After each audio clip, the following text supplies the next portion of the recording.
by the local tourney and get matched with my dame. Just one more goat bounce and I've got the game. Then on her turn she plays shift Donald Duck. Gosh, it seems that I've run out of luck. Come on now, let's play some Lorcana. With such a sugar rush, it's a nirvana. We'll rip a booster pack or four, start the fights and roast a smorgasbord of Lords Lorcana. Katie, I am tearing my hair out. I know. I am losing my mind. He's bald, folks. He's my bald. marbles are on the floor. My marbles and my hair. They're all on the floor now. It's okay. Tut, tut. Another frustrating finish for me at a set champ. I know. It's becoming more and more exciting for the time when you will win a set champ.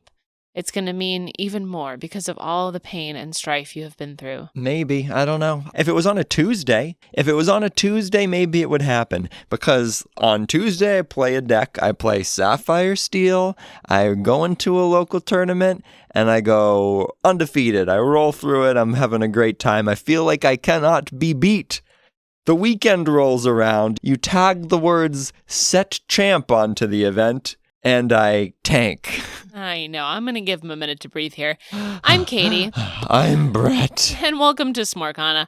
We are a snack Disney Lorcana crossover podcast. And we're talking about set champs, folks. I have had a run at set champs where it feels like I am always on the cusp. I am always bubbling. I am always a single game win away. And once again today, I fell just short. It's really tough. It's devastating to see. Last week you were 9th. Today you were 10th.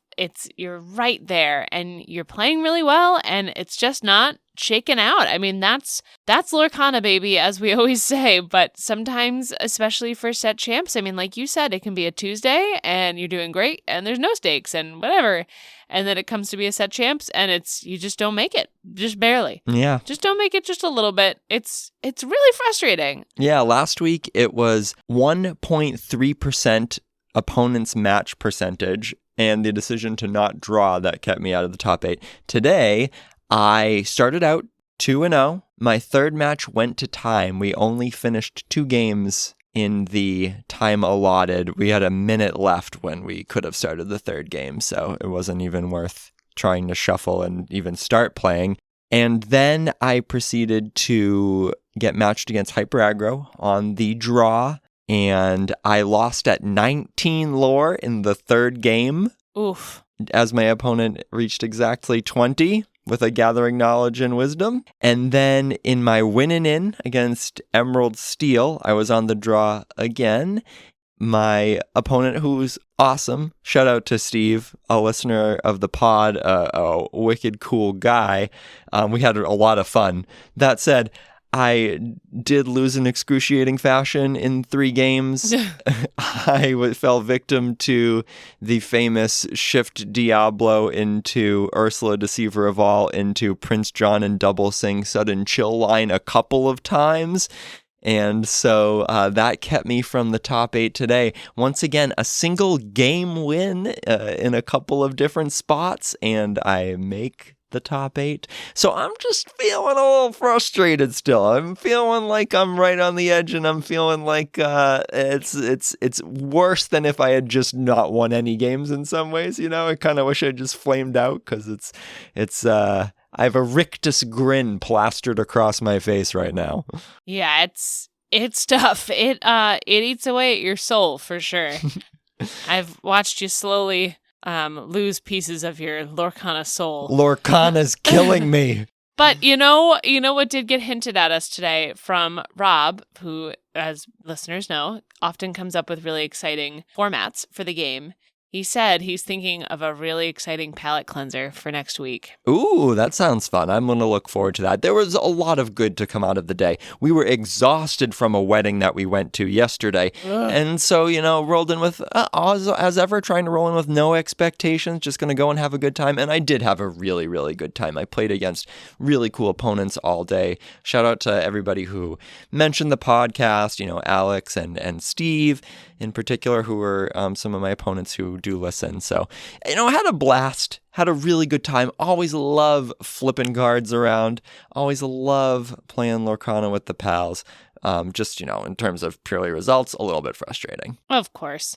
I was not able to play today, but I did come by during the lunch break and I hung out and was able to play with some folks who were on a bye. You were running this morning. I was running. I'm an athlete. You hate running. I hate running. You barely ever run. I know. But you were going to be in a road race today, you decided. Well, yes.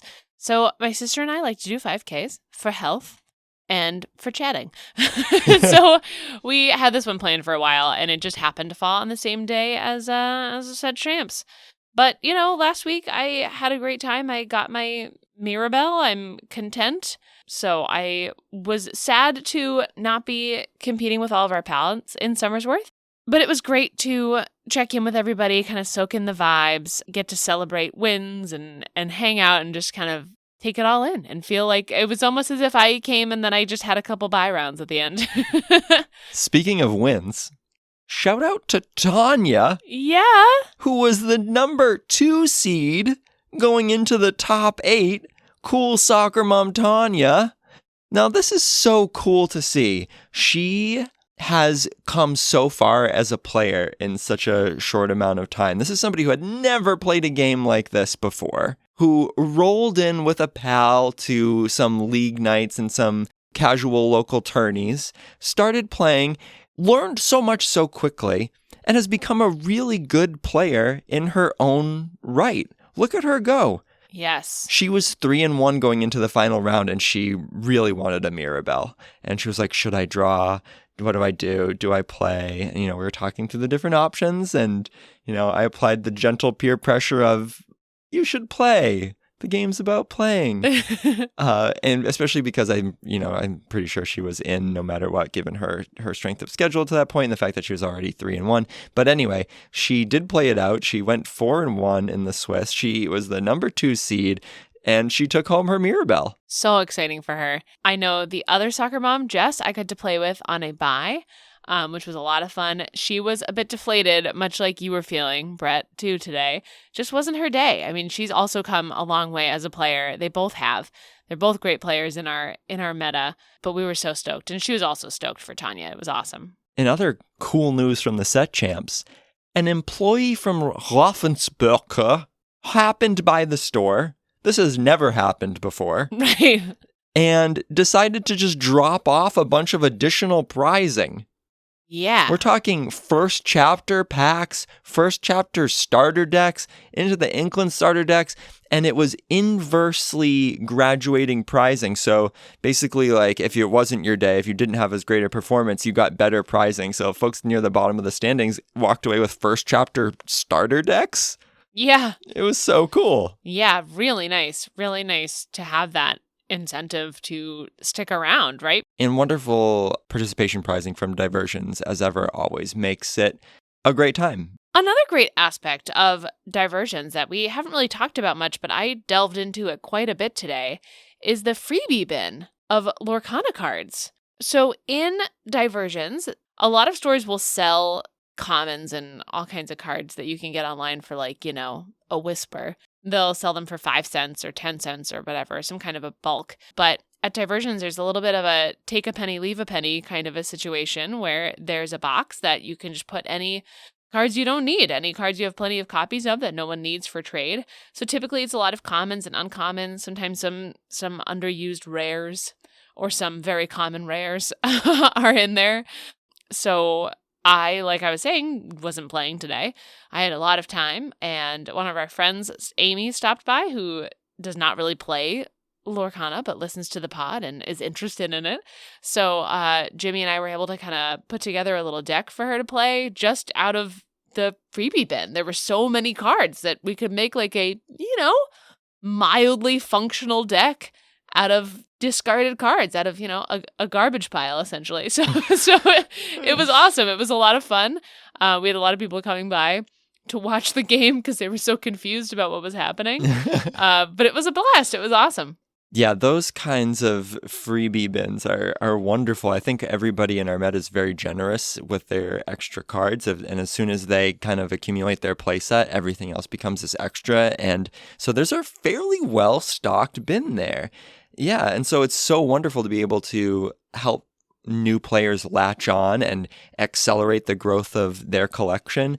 I've seen folks just go ahead and empty the entire freebie bin, take everything in it right when they start playing because it gives them a whole bunch of options. And then within a week, it's full again. So it's awesome to see folks grab those extra bulk cards. And if that isn't something that your local game store has, we highly recommend that you start one of those. Speaking of the stewards of our favorite store, Diversions, Rob and Laura had boots on the ground last week in Disney World. They were unharmed by the hurricane, thank goodness. The parks were closed for one day of their trip, but they were able to play a whole bunch of Lorcana and still have a really good time down there. And, we're really lucky and thankful that they made it back unharmed and had a great trip. They did come back with a surprise for us. It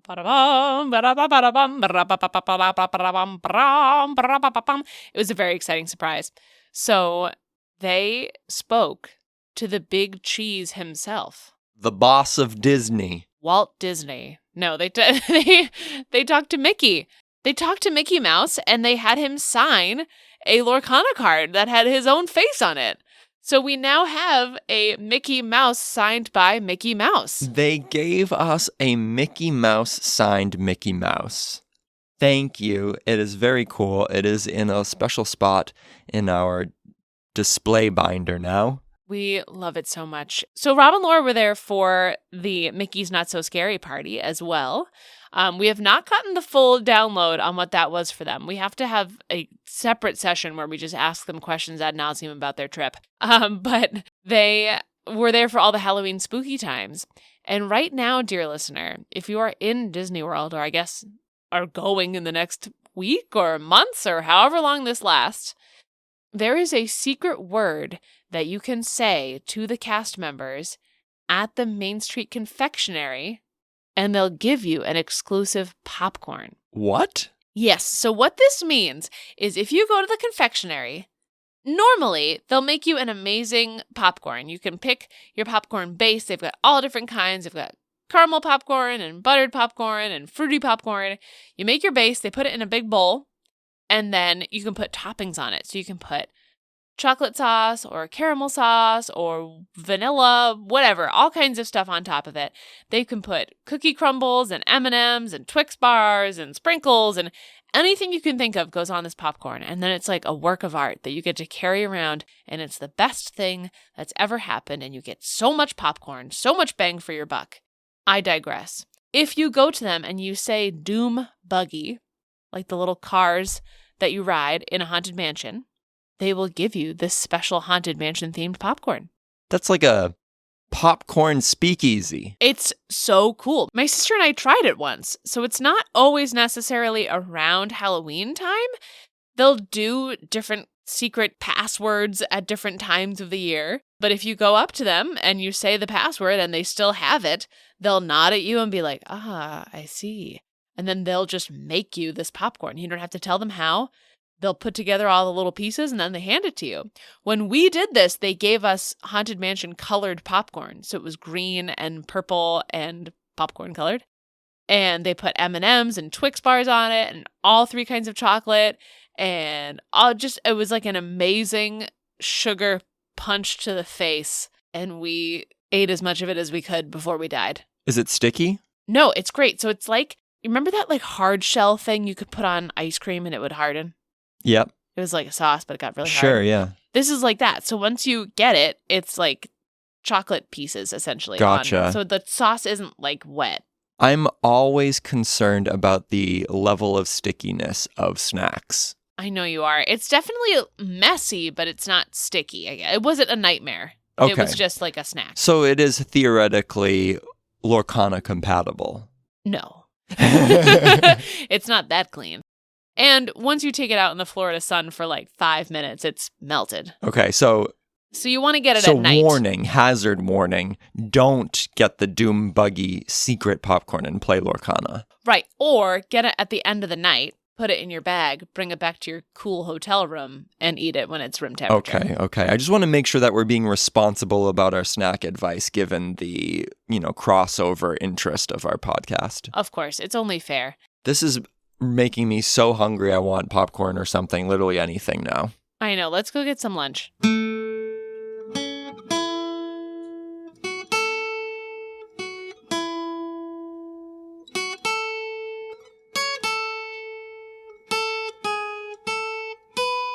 Do you know who I think that is over there? No. Do you know Sky? Oh my God. Sky, wait, you're so right. The god of blue steel. In the Lorcana Cafe? I think that's him. Do you think he'd want to come and chat about the deck? Because I have been having a time with it. I don't know. It looks like he's enjoying his coffee over there. I don't want to disturb. I can't help myself. This has been driving me crazy. You know how crazy Blue Steel has been making me. And I think this would help. And I bet other people would want to hear from him. And if he would just come on for a few minutes. Maybe if we buy him lunch, he'll come over. Okay, cool. I'm gonna go for it. Hey, Sky. Hey, what's up, guys? How you doing? Good. How are you? So good. I'm sorry to impose, but if we bought you lunch, would you want to come on our podcast and talk about Blue Steel? I was just going to do it for free, but I'm not going to pass up free lunch, so sure. Oh, awesome. Nice. Heck yeah. Thank you. That's awesome. Well, I guess for all the listeners out there who might not be as familiar, I know we're huge fans of yours. We have been fans of yours ever since you had that great run in the online Pixelborn tournaments.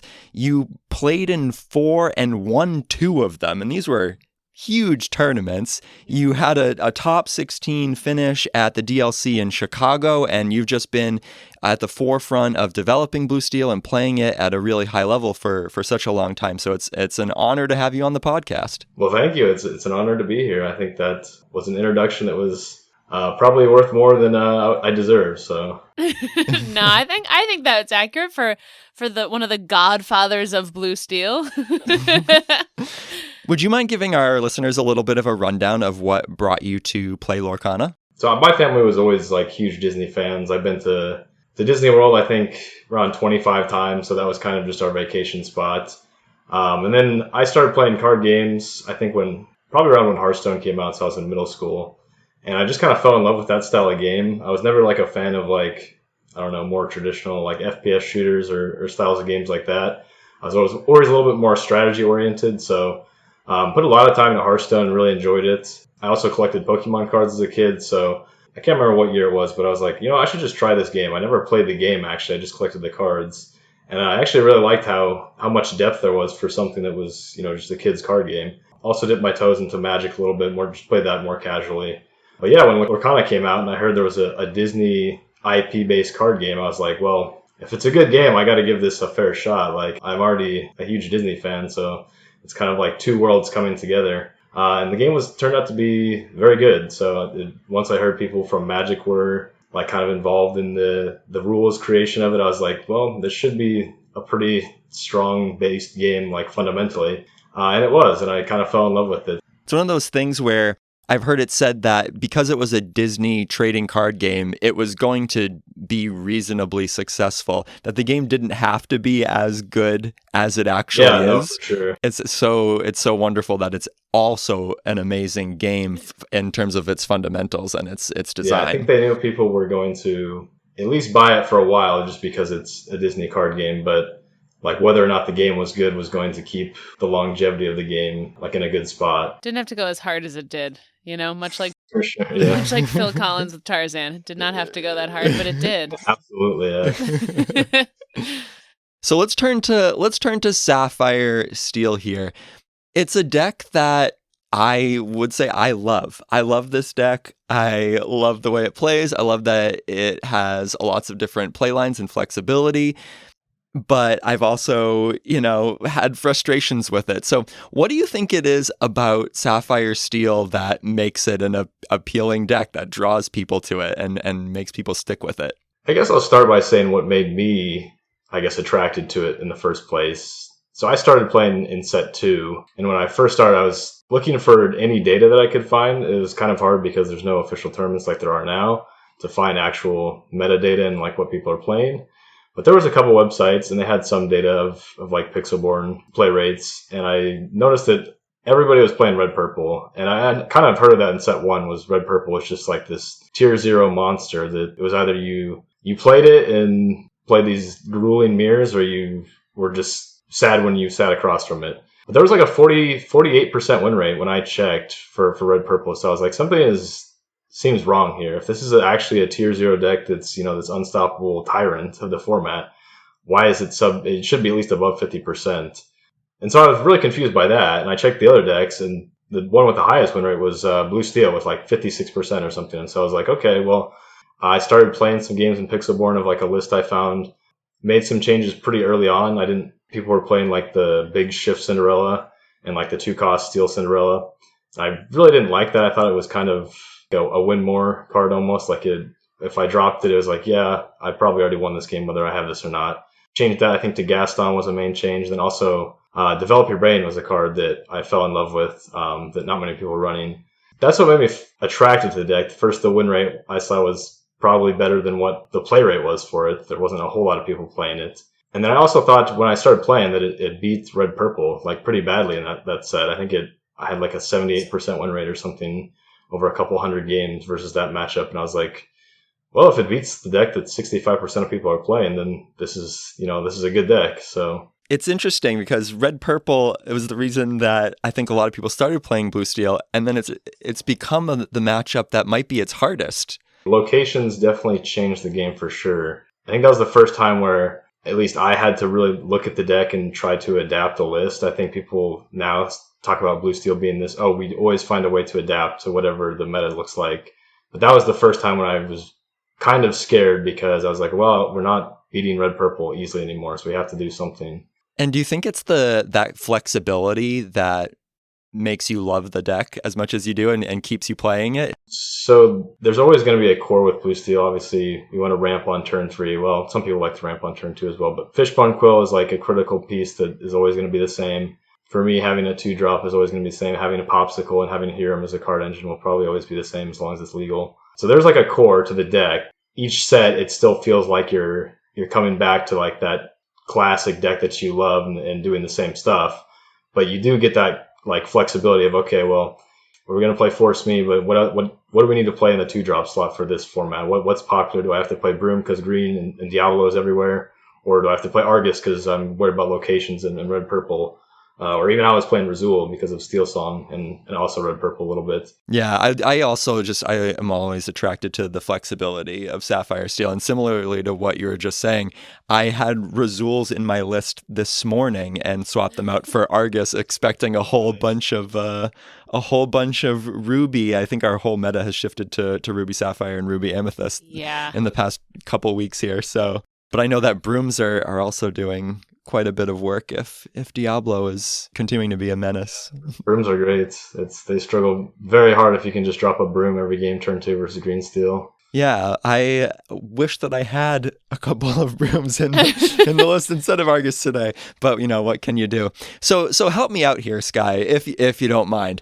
I have always just kind of missed with Sapphire-Steel. I always find myself on the edge of success, bubbling at tournaments, just over a 50% win rate. So like, what am I doing wrong, man? What are the biggest pitfalls that a Sapphire-Steel player can run into? So first thing I'll say is that on the play, this deck is one of the strongest decks you can play. Like if you go Fishbone Quill and set up your Singer if you're playing Wheel, or even just set up Fishbone Quill for Hiram on 4 no wheel. It's very, very strong spot that as long as you hit your beats, you're pretty much locking your opponent out of winning the game. Most of the games, that's what determines, I think, whether you're going to be a good player to go for a deep run in like a DLC or something is going second. Because going second, you're always going to be on the back foot. And that's in any matchup, but especially ours because we play like a heavy ramp deck that wants to take off turn 3 to do nothing essentially, and then start clawing our way back. I guess an example of this would be versus red-purple. If you're going second and they do a Flynn curve, you're pretty much under the pressure. So you always want to try to hit your 2-drop, always want to try to hit a Fire the Cannon. And going second, if you hit a Fire the Cannon on a Flynn, like that just completely flips the matchup on its head upside down. So there are opportunities when you're going second to kind of stabilize and I guess regain tempo, but it's just very, very much different from when you're going first and like in the driver's seat.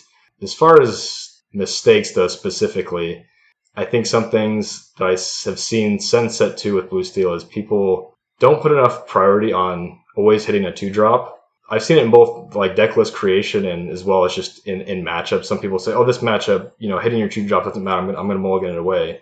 When in reality, like hitting that 2-drop versus one example is red-blue. A lot of people think, oh, the 2-drop does nothing for you in this matchup. You just got to go full card advantage greed. But in that matchup, hitting a Smee on 2 and getting 4 to 6 free lore out of it is like a massive deal. So 2-drops are a huge thing. I remember when I started playing, people were running like 0 to 4 copies of a 2-drop. And I said, well, if I don't hit a 2-drop, I'm losing probably 20% more of my game. So like I got to go 8 2-drops every time. I play 2 or 7 now, but so yeah, 2-drops is a big thing. Knowing the matchups, I guess, where if you're in a best of 3 situation and you really want to hit Fishbone Quill versus like a Mickey or a 1-jump or a Tipo, whatever you play, knowing the times where you need to just mulligan those and just go for the nuts line, I think is a big thing for a best of 3 environment. Sometimes you win game 1, just say, hey, I'm going to go for my nuts line, and if I hit it and go 2-0. If not, we'll just go game 3. Yeah, that's absolutely great advice. Yeah, I think that's the most like helpful moment you've had with a fellow Blue Steel player. I think a lot of times it's hard because I mean personally I can't stand playing Blue Steel, and I don't think there's many other people really in our circles that play it. So that was so refreshing to listen to.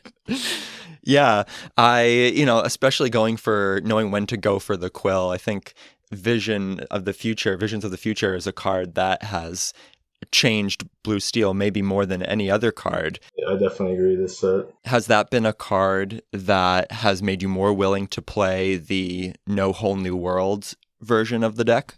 I think so. So I was already playing No Wheel before, but it definitely feels good to have a card that can help you dig for that second Flaversham or even the first Flaversham in some games. And as a card that fits well into your curve, so some matchups where you really want Fishbone Quill, like red-blue, that is a matchup where you can forego playing a 2-drop. I just said that you want to play a Smee, but it's not going to cripple you if you play a Vision to go for a Fishbone Quill. It's probably better than playing a Smee and then missing on a Fishbone Quill. So you can play it on turn 2. There's also a really strong line where you play Fishbone Quill on turn 3, and then next turn you are technically able to go to 6 ink, and you can play a Vision to find a Flaversham, which is super strong in making it consistent that you're always going to play a Flaversham on turn 4 in the matchups that you want to, which is almost every game. Yeah, I have found that the ability to instantly play a card that you find off of Visions is just massively, massively helpful. The fact that it only costs 2 and you can kind of weave it in has been amazing. And I had never played a Sapphire-Steel without a Whole New World. It was really that card that kind of gave me the confidence. Like, I want to give it a shot. And then seeing some players' success with it, yourself included, gave me the push. It's kind of like, it reminds me of Develop Your Brain, but on steroids. I wanted to play Vision, but costing double what Develop Your Brain costs changes a lot of stuff as to when you can fit it into your curve. So like not being able to play it on turn 1 is bad. Not being able to play it on turn 3 with Fishbone Quill is bad. I was like, those are the 2 turns that I really want to be able to play it early. If I can't do that, then I don't really want to play Vision. But then I realized that you can still play it on turn 4 to dig for a Flaversham, and that was like okay, I'm sold on the card. Turning to a specific question that I've had, I'm wondering if other players are wondering this too. I have faced a lot of Emerald Steel this set. In fact, I was running through all of my matchups for across 3 set champs. I faced 8 Emerald Steels out of 14 rounds. Ugh. So more than I expected for sure, because it seemed like everybody was on Ruby Sapphire and Ruby Amethyst, but then all of a sudden all of the Emerald Steel players came out of the woodwork. So a specific question that I've had and something I've often wondered when playing that specific matchup is, when do I decide to feed Diablo and feed my opponent cards? For instance, if I'm on the draw and they shift Diablo on turn 2, and the only turn 2 play I have, say, is a Popsicle or a Fortisphere, or maybe, it's my turn 4 and I want to play my Hiram. Do I start feeding Diablo right away? Do I delay that? I think in the scenario where if you don't have an answer, you don't have your broom on 2 or don't have a Fire the Cannon to deal with their either 1-drop Diablo or they just shift the big one, you don't draw into it. I think it depends on what's in your hand. So if you have stuff like Fishbone Quill plus a Tinkerbell, usually in those scenarios I would just say, all right, try to just ink your Flaversham or just don't go with Flaversham for a bit and try to just ramp into a Tinkerbell and get to 6 ink and play that Tinkerbell, and hopefully it holds the game long enough for you to find just other good stuff like a second Tinkerbell or a Simba or a Cogsworth is always good. Of course, a Swords probably always just wins you the game if you rip it off the top. So I'd say a lot of games don't be afraid to just go up to 6 ink and then play off the top if they do go like discard routes. Some games, though, I will say that you have to just accept that, okay, you have Diablo, I have Flaversham. I know I'm giving you the same amount of cards every time I, do a Flaversham trigger, but my cards are better and also I have more ink than you.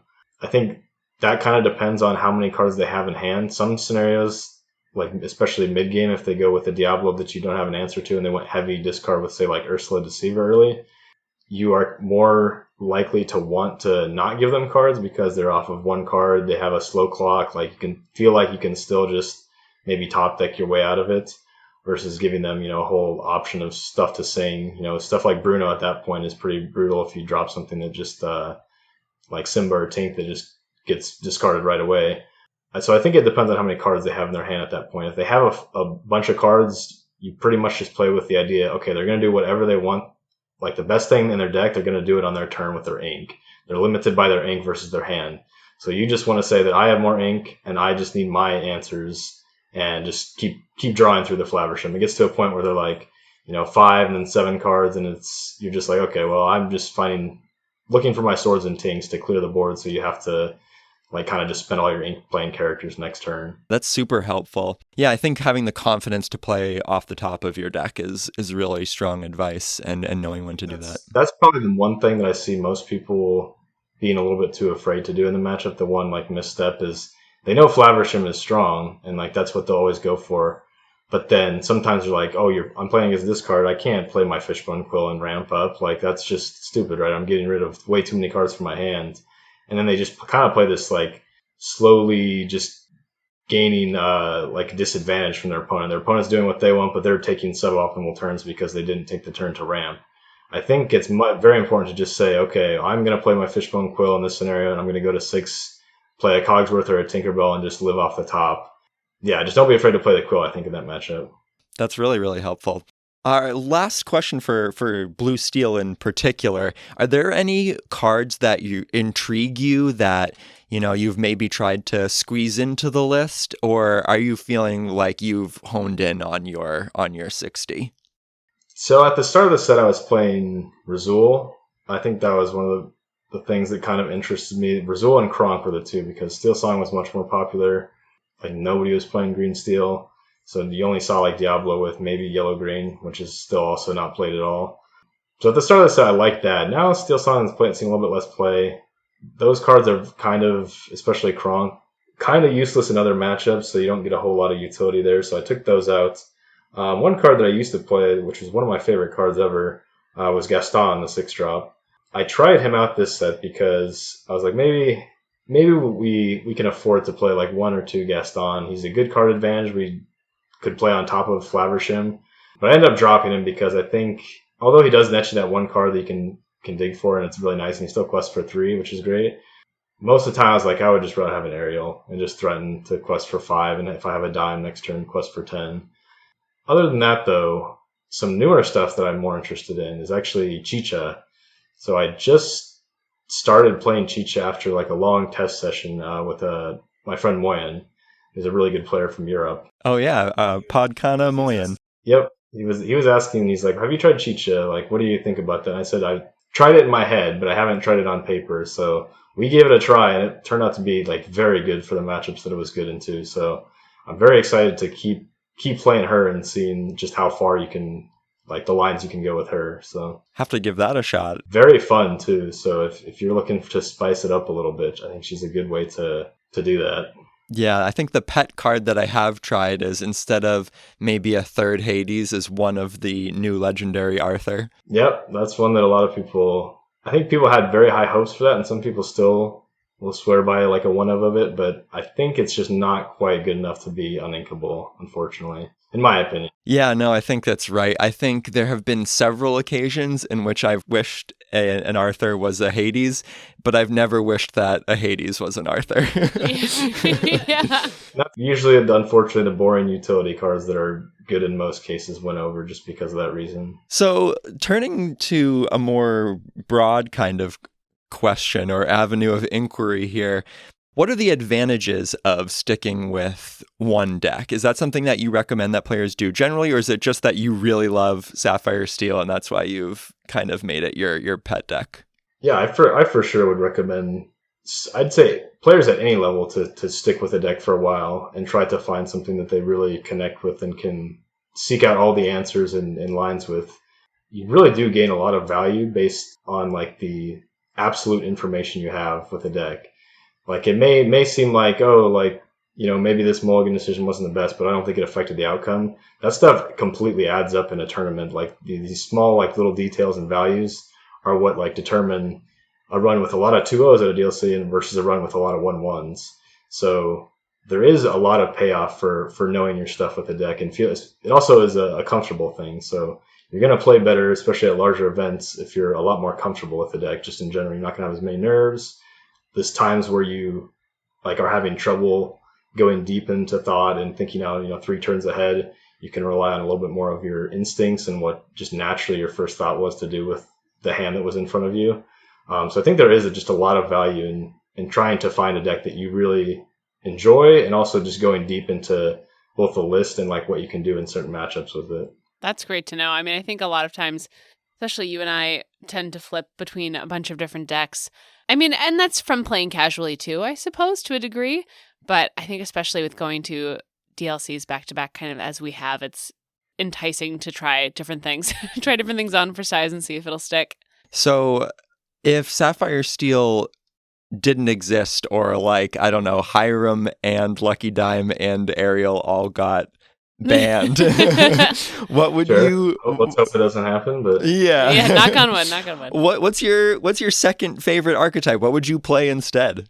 I think yellow-green discard is probably what I would have the most hope to bring if I didn't bring blue steel. I think that deck is very slept on and has some crazy stuff that just locks most decks out of the game that you can do consistently.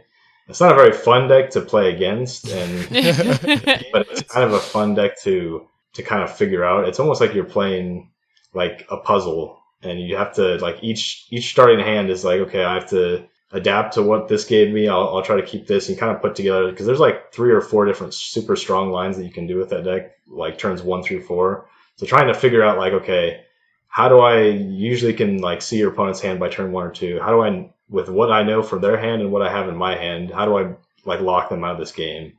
And that's a super interesting aspect to always have in a game. I wasn't always like a heavy control player from like Pokemon. I know there's some decks in Pokemon that used to be just super toxic to play against control-wise, and I wasn't one of those, but I think it's kind of fun in this game, especially because having that hand knowledge is a super big thing in Lorcana. Absolutely, yeah. We've both, Katie and I, have had plenty of experience getting absolutely wrecked by Amber Emerald discard. Our pal Pete R2 online, who made top 32 in Chicago.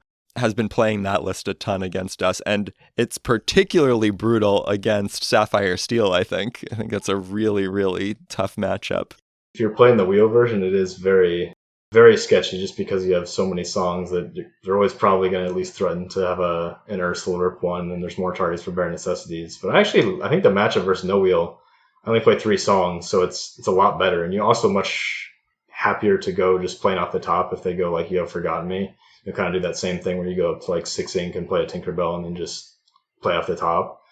I think that line goes pretty well too, even if they have Prince John, because you're not going to ever give them any more cards from the Prince John because you have 0 cards in hand. Right. Yeah, so don't be afraid to just dump it all out as long as you can get up to 6 ink. Awesome. This has been so enlightening. Yeah, I know. This How is so wonderful. refreshing. This is awesome. Yeah, what a wonderful crisp lunch we're enjoying. Yes. A blue and gray lunch. I guess our final formal question here before we get into a little game with you is one we've asked many people on this podcast before, but the answer is always different. If you could eat any Lorcana card, which one would you eat? Like the actual card or like what's shown on the card? I mean, the interpretation's up to you. It's whichever card you think looks the tastiest. Well, it'll definitely be foil, I'll tell you that much. Yep. I think the card that always sticks out in my mind as far as visually, just appealing in general, I think is probably Develop Your Brain. So when it kind of first came out and the first chapter was like this holy grail of something to find at stores, I remember finally getting some packs and getting to rip through them. And one of the cards I opened was a foil Develop Your Brain. And I was like, yo, this card looks so awesome. It's 1 cost. Blue is like my favorite color in this card game for what I've seen so far. And then the effect was just awesome. It was like, I was like, this is a staple. Like, I can tell they printed this card to be a staple in like these blue style decks. And so ever since then, I've kind of like remembered that memory of seeing Develop Your Brain. So that one, I think for sure would have to be the one that I would unfortunately eat, but yeah, because I only have 4 copies of foil Develop Your Brain. But No. Yeah. No. You're just the idea of eating it. Yeah, yes. the existential concept of eating right. Develop Your Brain. Awesome. All right, so let's get into a game here. This is a game we call Ink, Play, Banish. We're going to give you a category and 3 different options within that category. You're going to tell us which option you would play, which is the thing you would always like to see hit the table. An option that you'd like to ink, which is an option that's maybe second best for you, something you like some of the time but not all of the time, and then the option you would banish, the one that you never want or you have to get rid of forever. All right, let's do it. All right, so first up, we have some Sapphire-Steel staples. Say that 10 times fast. We have Aerial Treasure Collector, Tamatoa, and Lucky Dime. Which would you ink, play, and banish? Wow. Okay. If you would have told me all 3 of these, I would have said play for all of them. Yeah. Starting off hard here. We try to make it hard. Yeah. Yeah. No I have to softballs. for sure play the Aerial. That card is just so insane right now. And last set, ink the Dime, I guess, and then I can banish the Tamatoa. I didn't play Tamatoa for a long time in Blue Steel, so he can go away. But he's good now. He's fantastic when I don't have a wheel. Yeah. Yeah, and I can't blame you for playing Aerial. I had a round against Ruby Sapphire last weekend where Aerial accounted for 35 of the 40 lore I gained. Surprised you kept track. That's cool. It was easy to Amazing. remember because one game she was the only thing that gave me lore, and the other game it was 2 Smee quests and a Mickey quest, and then all Aerial. Usually it's like, do you get to 5 and then she can do the rest? Like, they have to kill the first one, or it's okay, have another one, so it's 10 more from that one. Exactly, yeah. Well, see you, Tamatoa. You've been banished. Our next category are sort of the foils to a Blue Steel deck, the poison to those decks. We've got Brawl, Queen's Castle, and Be Prepared. Okay. So Be Prepared can be played. That's fine. Especially now that we have Pete. We have some stuff that can really mess with that card. What would I ink? So Brawl is an interesting one because I always expect for my Hiram to die, whether it's to Brawl or the little Sisu. Like in like red-blue matchup or red-purple, I just always expect it to die. So it's not like it's that bad, but it's expected. Yeah, Queen's Castle can go and get banished. Although I will say the one benefit to Queen's Castle was that it made me start playing McDuck Manor, which was one of my favorite times of Blue Steel when I played 3 copies of McDuck Manor. So Yeah, I love McDuck Manor. it's annoying when they go double location or they just go first and play into Queen's Castle and there's not much you can do about it. Yeah, it's broken. Yeah, when you see 2 or 3 of those on the other side of the table, it's not so fun. Yep, it's definitely one of the cards where they can just lock you out, even if you have all your best answers. It's like if they hit their marks with it going first, you can't do anything. So Yeah.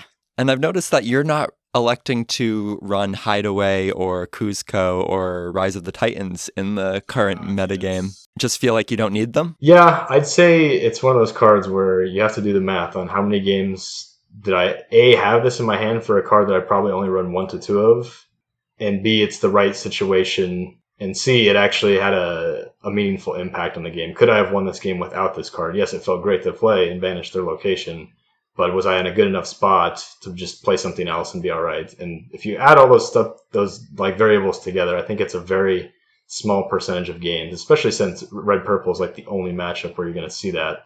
So I think it's not quite worth like the card slot. Makes a lot of sense. Yeah. All right. Our next category are Disney-themed snacks. Your options are Mickey Pretzel, Mickey Waffle, or Mickey's Premium Ice Cream Bar. Gotta go with Mickey Waffle is play for sure.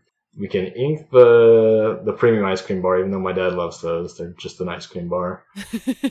Actually, sorry, no, banish that, and then I'll take the pretzel. Pretzel's always good for inking. Yeah, I think that's a really fair take. You can always rely on the pretzel. The last time I went, I think I did have a pretzel, and they had like a cheese dip, and the cheese dip was just like that generic I don't even know what it's not like nacho cheese. It's more of like a Velveeta Plastic. cheese.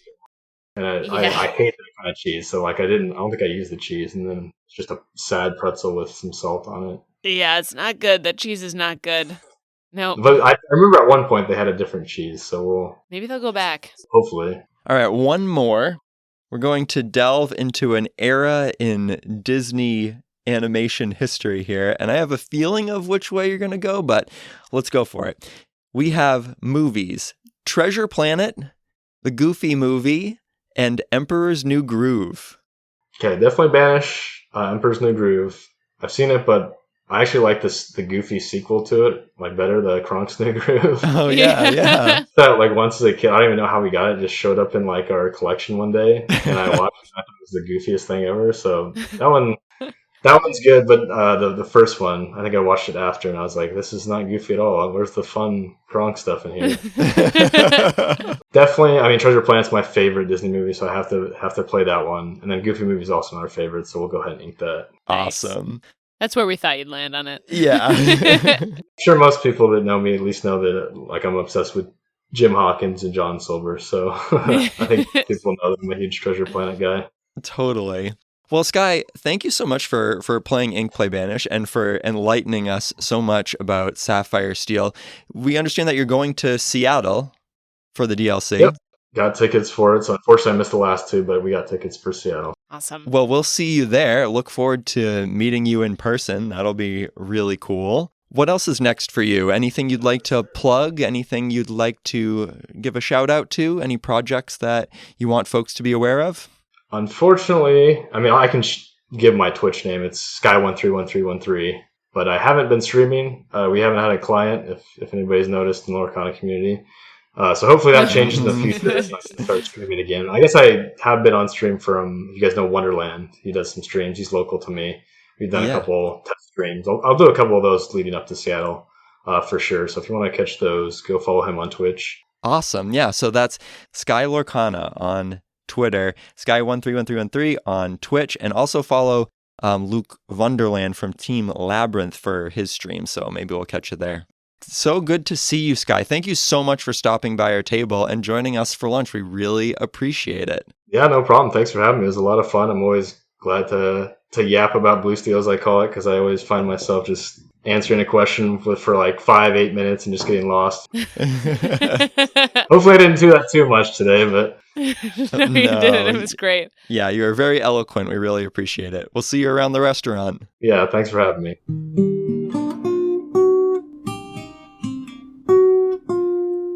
Hello. Did you enjoy your lunch? Hi, Helga. Yeah, it was amazing. We weren't expecting to see Skylar over there, but he was so gracious, came over and helped us with Sapphire-Steel and chatted with us about Lorcana and Disney. It was amazing. This is good. He's nice, man. Nice person. Yeah. Oh, Helga, I did have a question for you. Yes. There is someone on the Great British Baking Show right now named Nelly, and she's Slovakian, and she looks and sounds an awful lot like you. Do you know her? I don't know of this. Enjoy your mint. She just bears such a resemblance. I feel like they're related. I know, and she kind of avoided that question, I so I wonder know. if they are. Maybe there's some kind of beef between them or something. Beef! Yeah, if any listeners out there, if you're wondering, especially since we're an audio-only podcast, if you're wondering, what Helga looks like, she doesn't like to have her picture taken, but there's a woman on the Great British Baking Show named Nelly who looks just like Helga. Yes, it's crazy. The resemblance is uncanny. Check out this mint, though. Look at this tasty dream card mint. Ooh. Oh, and you know what? This is fitting, considering Sky loves Treasure Planet so much. It's cool that we have a Treasure Planet-themed dream card here. It was meant to be. We're looking at Dr. Delbert Doppler today. Ooh, Dr. Delbert Doppler, not that kind of doctor, is a 5-cost inkable steel card with 1 strength, 6 willpower. He quests for 1, and he is a story-born ally. Yes, this rare card has the ability, excuse me, brutish pirate. When you play this character, each opponent chooses one of their characters and deals 5 damage to them. Sort of like a Tremaine effect for steel. Yeah. The flavor text is, I feel like such a useless weakling with abnormally thin wrists. Incredible. A great character, and the art is hilarious as well. We'll, of course, have this posted on all the social medias, so be sure to follow us if you're not already. I am excited by the potential of this card. If it were real, you could use it similarly to how you would use Tremaine, but it takes advantage of being inkable, right? So if it's not especially useful at this moment, right? If your opponent does have a really wide board of small characters and you don't need this effect, you can just ink him. But there will definitely be times where forcing your opponent into a difficult decision where they have to deal 5 damage to a key character could be really awesome. And it would help Steel get around some of those ward effects. And 5 damage is a really interesting amount to deal because it's sure death for a lot of characters, but there are some that outlive it. It does not mean that, they have to banish a character. They could pick someone with a big butt. Right, it's not going to clear a lone Tamatoa. Right, exactly. But it could help you chip away at that shiny carapace. Indeed. I think it's a theme win, too. I mean, this character, he, doesn't necessarily advance the plot much. He's not, contributing to furthering the overall goals so much. He's kind of bumbling along, and I think that's reflected by, the 1 strength, and he quests for 1. But he has this almost inadvertent effect on everything around him. You could see him dropping this pistol that he's holding, and then the pistol would hit Mr. Scroop in the leg, and then they could all run away. That's how I think of this character. Yeah, he accidentally deals 5 damage to something, and you don't even get to pick what the target is. He's just gonna kind of oops, and hit it. I am obsessed with this. I love this. I'm not inherently a big Treasure Planet fan, but I would be really excited to see this card. Hopefully Sky appreciates the tribute to his favorite Disney film.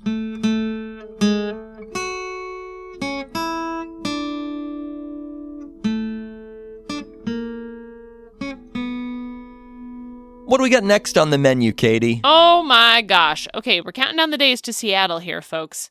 We're looking forward to some Seattle foods. We'll chat about that. We'll talk about what else we're excited to see in Seattle, how the trip's going to be, give you a little rundown on what we're doing. a Seattle prep episode. It's also going to be a recap of our final set champ events.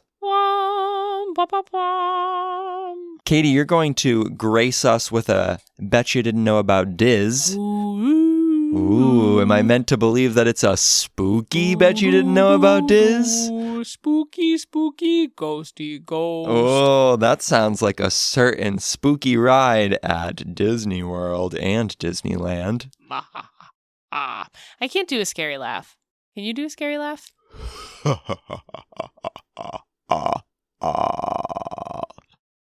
Is that good? Yeah, that's pretty good. That was right on the spot.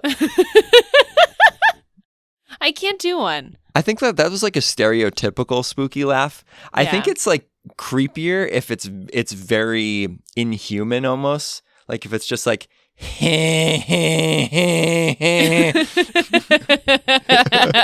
or something like that, right? Like just like absolutely wild. Like that would be horrifying if you just heard somebody laughing like that. No, it's gotta be more like monotone and aggressive and insistent. This got too scary too fast. It won't be as scary as this. Hold on, go turn out the light. Let's try it. Go turn out those lights right there. No. Let's go. I'm gonna do it. No, wait. Hold on. My God. Wait, I'm gonna turn out the lights. No. He's really turning off the lights, everybody. Okay, we've set the mood now. Okay. We've set the mood, and I'm gonna do a night. I'm just gonna like close my eyes. I'm gonna imagine. Let's dim this computer light down here.